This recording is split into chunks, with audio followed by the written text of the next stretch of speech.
What is a polyaddict? Now, a polyaddict is an addict that does not have a drug of choice. For me, my addiction was alcohol and cocaine.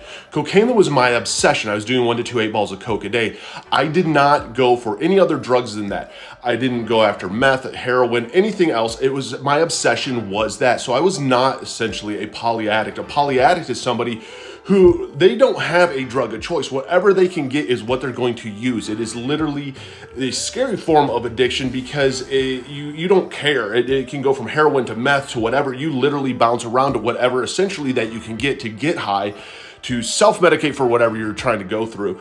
It's not the same as polysubstance. Polysubstance is a lot different. Polysubstance drug use is actually something that's very common. Most people wouldn't even realize that they're doing polysubstance abuse versus being a true polyaddict out there. And so sometimes it is a little confusing of, how is somebody actually addicted to one drug, but then you find other people out there that are addicted to multiple drugs. And that is actually the difference. When it comes down to addiction, unfortunately, there's not a great science behind it. There's not this great why behind it. I can just tell you from personal experience, a lot of it was self-medicating, was escaping life, was burning down my life and making the worst life possible for me through addiction.